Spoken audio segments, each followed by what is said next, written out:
Justin, my friend, welcome to the show. Hey, brother. How are you? I'm good, man. I'm so glad to do this with you. It's so interesting. So I've been doing the podcast for a while. We're about 30 some odd interviews in, and you and I are working on some personal stuff in my life. And then all of a sudden I think, why don't I have Justin on the show? Because he's doing some really great stuff from the wealth management and financial advisor realm. So thanks for coming on the show. I can't wait for people to hear your passion around this topic and the things you're doing in your business. Yeah, buddy. Thanks for having me. Looking forward to it. I've been watching some of your podcasts and videos, dude. You're a rock star, man. Thanks. Trying. So just for context, can you give everybody a little bit of your background, sort of maybe even your upbringing and things like that? Yeah, so I'm an old country boy. I mean, you'll hear me say that a lot. I'm just an old country boy. Grew up in the swamps in South Georgia, a little town called Brunswick, Georgia, right between Savannah and Jacksonville. Mom and dad, just old country folk, Dad worked at the port down there his whole life. Mom worked at the hospital. And they homeschooled us, believe it or not. I'm like one of those weirdos, right? So I was homeschooled most of my life. And, I always I tell people up here in this big city that when I wasn't in schoolwork, I was running around barefoot chasing alligators, right? Yep. So grew up in the swamp, man. I'm just an old country boy. Met my wife and somehow ended up in the big city for a short period of time, only to retreat now to my little mountain paradise out in the river in the middle of the woods. It's great. Yeah, I love following your Facebook and Instagram channels where you're posting pictures of the house. Now, I just have to plug this a little bit. You built the house yourself pretty much, right? Yeah, that was fun. So my dad was a contractor before he worked at the port. So we actually, when I was 12, 13, 14, we built the house I grew up in my teenage years together as a family. And so I knew I could do this. And I just come through a trial in my life, and we'll probably get on some of that in a little bit. But I just come through a trial, and I said, I want to take a little breather. We had my company here, and it was efficient without me being in it day-to-day operation. And so my wife and I were like, man, let's make it happen. So I hired a GC to help me oversee the mechanical aspect, sure, to make sure the electrical work, the framing, all that. But man, after that, I actually had some buddies come in. I did the flooring myself. We put plank ceilings. We painted the house. I mean, everything you can think of, we did it ourselves. It was rewarding. It's fun. Yeah, and you got a menagerie of animals too, so it's fun to see the pictures. Yeah. So that comes back from just being a country boy. We have a little small hobby farm, and we have goats and chickens and turkeys and deer, and we have deer running around. I saw deer this morning as I was leaving. We have dogs and rabbits and cats. And the biggest thing, though, is not all the animals. The biggest thing is a dream come true that happened in December of this last year, brother. It is orange, and they're going to be in heaven. Okay. It is a Kubota tractor with a bucket on the front, okay? And so after a long week of dealing with money and dealing with finance and taxes, there's nothing. I'm going to do it this afternoon. I'm going home, going to get on the tractor and run something over, cut something up, destroy something, move something, sweat, and that's the whole life. And your boys love that life with you too. I know they're out there kind of getting in the mix along the way. Yeah, the whole family's involved. But no, I grew up in South Georgia, man. I grew up in a little small town, and started my first business when I was 15. So entrepreneurship's been in you for a while. Yeah, so I started the first business when I was 15, buddy, and it was just cutting grass. It was me, my brother, my mom, and a dog, and we'd ride around, and Mom taught us how to work. She taught us little tricks like in the landscape world, she would say, you never leave the front door or the garage door dirty, because that's what people's going to see. You can leave, we call them holidays, you may miss a little area in the grass, but you always make sure the entranceway is gorgeous, because people see that, and it's impressions. So little things about first impressions she taught us. And my entrepreneur journey stopped when I went to college. Okay. Came back from college. I went to Abraham Baldwin Agricultural College and got a 2-year degree in horticulture because I hated school. I remember I was homeschooled. Right. I hated college. I just, I'm like the rebel there. Wasn't for you. Yeah. So then from there, I went back and started a landscape business again and sold that. Okay. So that was a lot of fun. We learned all about marketing and selling. I had a business partner that actually buying me out at that point, and I sold that business. Moved here to Tennessee, fell in love after my wife and I got married, and came into the world of finance. Was recruited by American Express Financial Advisors back in 2002. Remember that name? I do. I think now they're Ameriprise. I've got a good buddy of mine that works there. Yeah. And in fact, the same guy who recruited me is a friend of mine. We talk monthly almost here locally now. Right. But then came into the finance world and came into ended up being a partner in a big firm. And went through a business divorce. And anybody's going into type of business, anybody's listening to this, you're going to deal with legal issues at some point in your business, whether it's employees fighting you, whether it's a divorce of business, whether it's a customer. So mine was in the form of business divorce, and it kicked me square in the teeth. It cost me about $340,000 in legal fees to fight this thing. Yeah, I remember. We've known each other for quite a while. I remember you going through this. Yeah, it was not very good. It was very painful. But in that time period, I started Heritage Investors, one of the companies now that I own. And I started with a business partner of mine who's now a business partner that is actually retiring in the next couple of years. And so I've had this entrepreneur journey through this from age 15 to now 38. So it's been some 20-something years. And in this, I have started this little small landscape business, sold it, went through that business divorce, which included a selling of that business that I divorced from. Started a little management business for dentists in the last 6 years. It got too big, so I sold it. Yep. And so I now own Heritage Investors and Financially Simple, two different companies all together. And man, I'm living the dream, brother. I'm loving it. Well, let's talk about, you mentioned Financially Simple, and you and I were talking about a little bit about that before we got going. So obviously, the primary business currently is working with clients and their wealth management, financial advisor services and things like that, which you do a great job at. But you are growing your brand, your individual brand and things like that through the Financially Simple model. Can you talk a little bit about the move toward that in your content that you're talking about producing?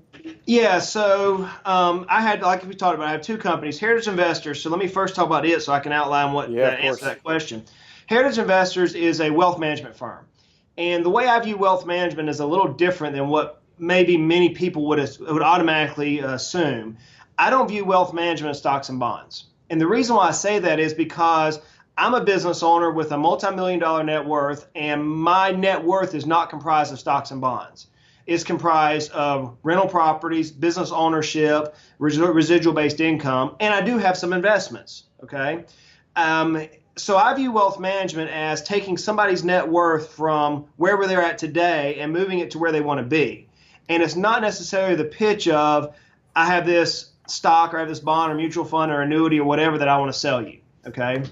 And I'm not knocking my buddies who do that. I have lots of good friends in the industry who work in that particular avenue of just working investment management only. So wealth management to me is taking a business owner, working with business owners and showing them how to grow their net worth, minimize taxes, and it doesn't necessarily have to be stocks and bonds. So in my own planning, my own personal life, I see the industry that I operate in morphing very rapidly, changing very rapidly. I think it was Wayne Gretzky, I think I pronounced the name right, who said, I want to skate to where the puck is going to be.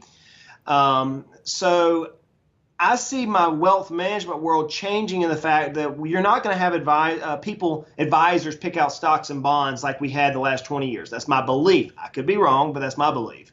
I think now with this advent of the robo-advisory platform, which is where you hire a robot to manage your money for you, I think with that advent, we're going to start seeing more and more technology enter the wealth management world.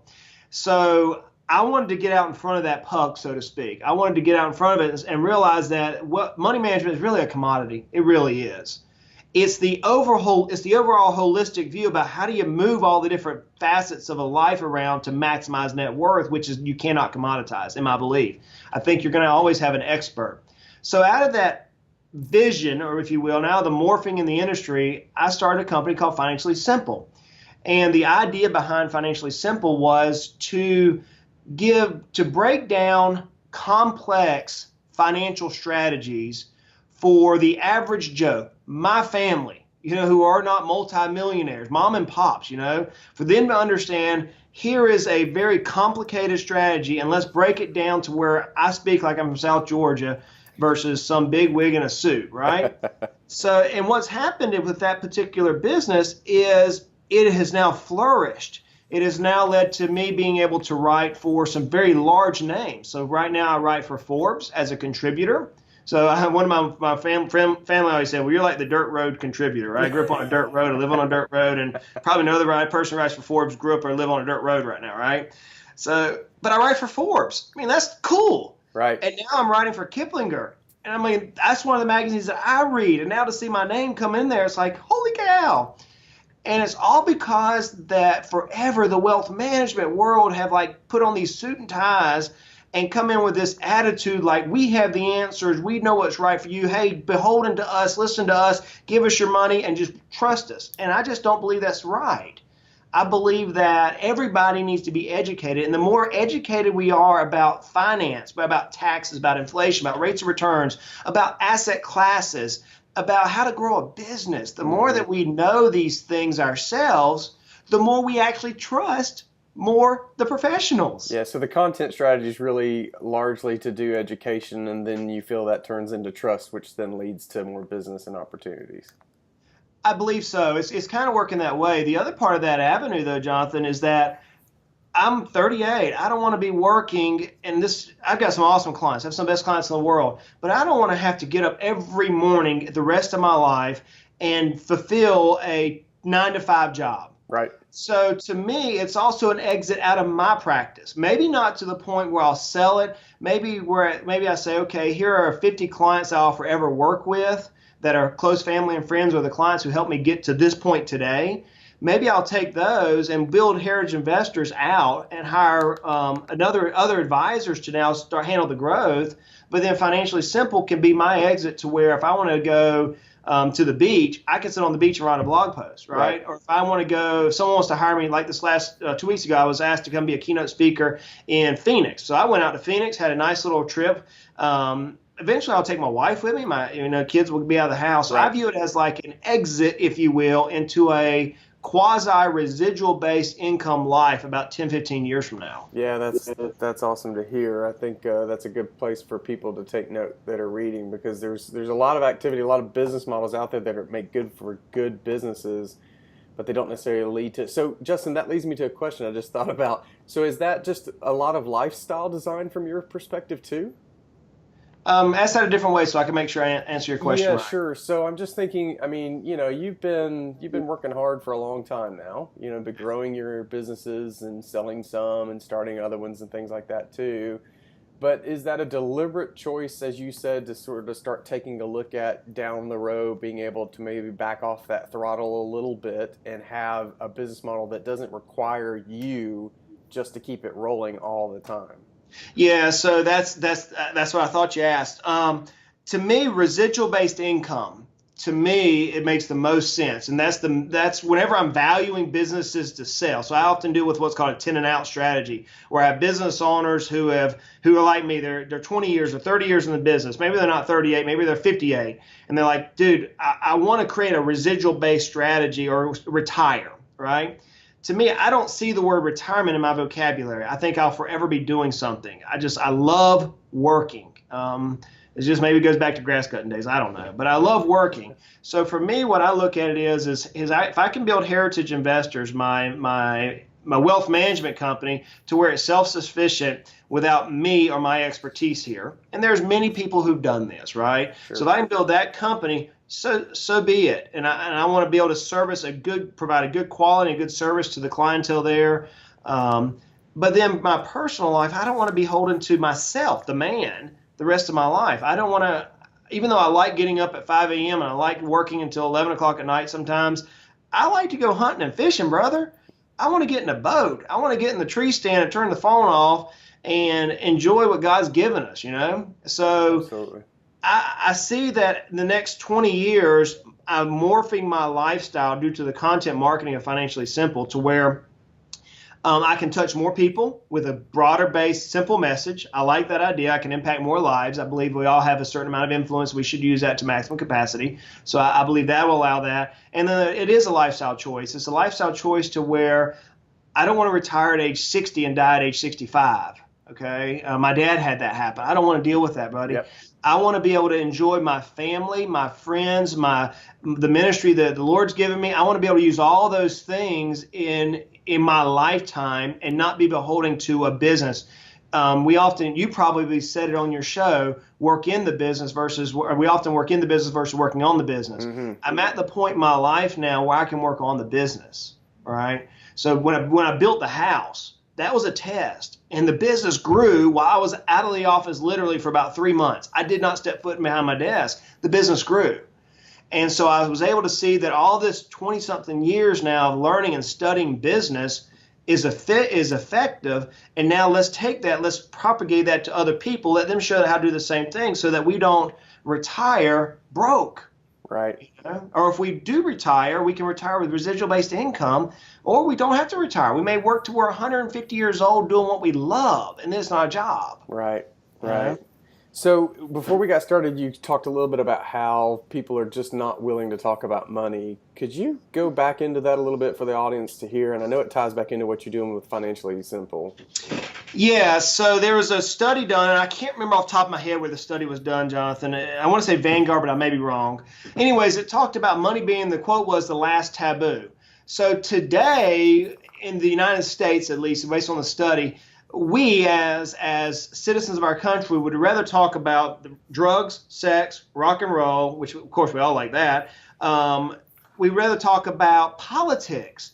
We'd rather talk about religion, the things that we used to say don't talk about. It's in front of us every day. I mean, if you turn on a social media channel, you're going to hear somebody talk about some type of political things. You and I have even succumbed to this. I follow you on some social media, and it's in our face. Yep. But when's the last time you saw somebody talk about their money?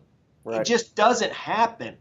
So I believe that it's such an interpersonal thing. Number one, because we always want more of it, and we feel like if we compare ourselves to our friends that we're not to where they are, so we don't want to talk to them and let them look down on us. That's a big issue there. Number two, we feel like we are overly successful. I know some business owners who make a ton of money, but they can't relate to anybody.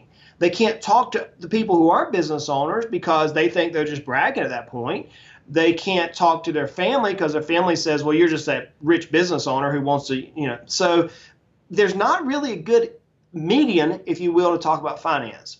So I believe that as these robots and all this other stuff comes into play, as the internet now puts more and more folk out there to talk about money, that I'd like to see us have some sort of chat type conversation, maybe chat rooms.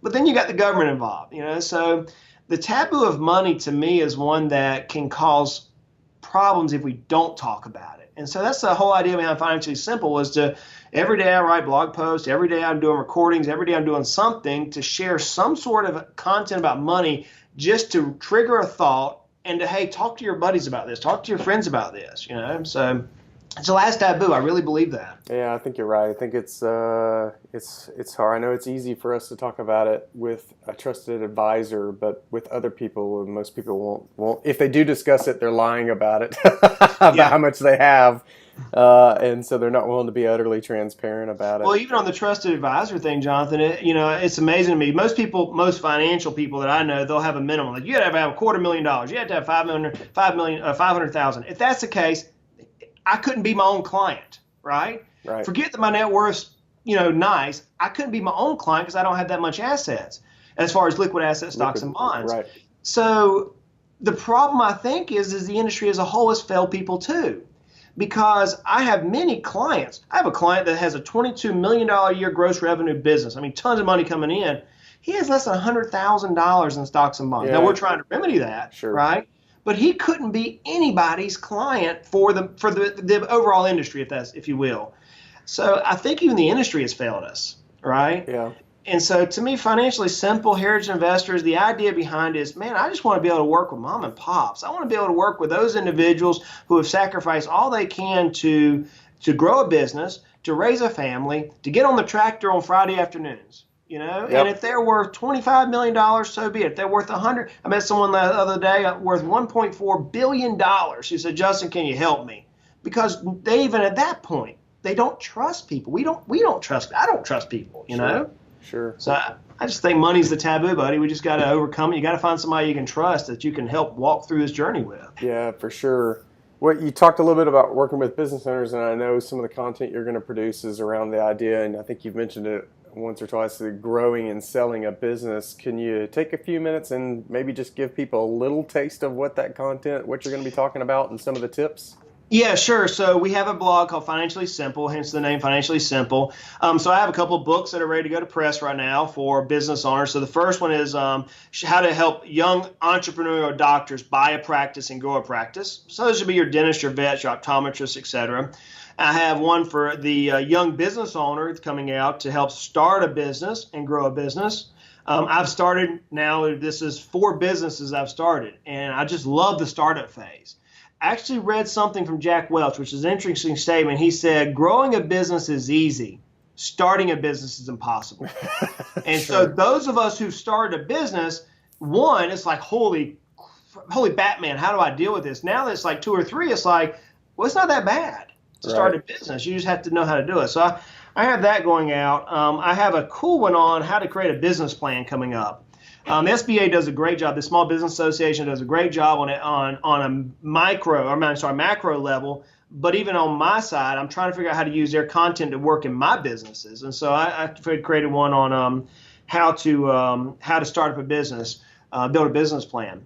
So we also have a podcast that we're recording right now. We're going to launch it sometime in January.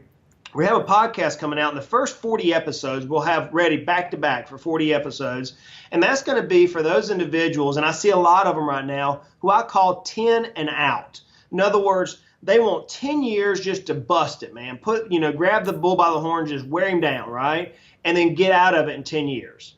And so there's strategic strategy, or there's strategies there on how to grow a business where it's maximized for sale price. Okay, so I just recently earned my CEPA, Certified Exit Planning Advisor designation. And what that is that's all about how to grow the business so you can sell it for maximum dollars, lowest tax, and then either move on to your next project or go into retirement, whatever way people want to do.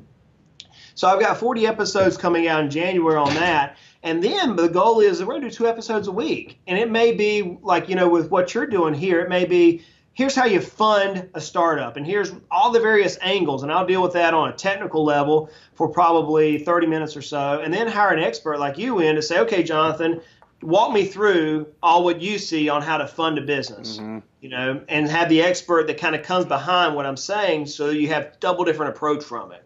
Right. So yeah, excited about it, man. Excited about getting this content out for people to hear. And man, small business is the backbone. You know that. Absolutely. It's the backbone. I read somewhere yesterday, I was doing a study, and one study said 99.7% of businesses are small business. Now, I think the number may be a little elevated, but I was like, man, that's crazy. The bottom line is that what you and I do and what your listeners do day in, day out is what drives the success of our country and ultimately the world. And anything we can do to help small businesses, I believe, man, we just got to pour our mind and body and our talents into that. Yeah, very cool. Well, I'll be sure to get some links from you offline about some of these topics if you have them yet, and we'll link to them in the show notes, or we'll add them when they're ready as well, so that people can find them, the podcast and the various books and things like that, for sure. Yeah, sweet. Let's shift gears back to your personal journey as an entrepreneur for a little bit. Curious if you can just sort of off the cuff, what's been the toughest part of being an entrepreneur along the way? Loneliness. Really? Loneliness, yeah. And I have a partner right now who's outstanding. His name is Jim. He is an outstanding business guy. He's been with me through hard times, good times. But it's hard to relate to non-entrepreneurs, number one. They don't understand the journey that we go through. It's hard to relate to employees, even though we care for them. But to me, when I take on an employee, it's like I bring in somebody else in the family, right? Right. And so it's hard to relate to them. Candidly, my wife, who is my biggest cheerleader, I mean, she will hoorah me, nonstop, high five. I mean, I cannot ask for a better life mate. I cannot. But even she doesn't understand what it's like to be a business owner. So I'd say the biggest challenge is not that of money. We can find money easy. Anybody who wants to work can make money. Right. It's not about tacticians moving through the myriad of landmines that we all can face. That you're going to hit them inevitably. It goes back to burn the boats. Just start, burn the boats, and don't look back. Right. Right. So we're going to hit the landmines. You're going to go through a legal battle. I promise you, at some point you're going to deal with a legal battle. Hopefully it won't be $340,000. That was a kick in the shins. That was bad, But we're going to hit those. but it's the loneliness along that journey, not being able to share your successes with people. Is there any way you address it? I mean, do you do mentorship groups? Do you do any mastermind groups? Is there anything like that you try and use to offset it a little bit? Yeah, so what I personally do is I'm a member of a couple boards. So like you would call them mastermind groups. Yeah, that's a good way to call it. To where I go in a confidential environment. Obviously, in my finance world, I can't talk about clients, but I can talk about broad stroke.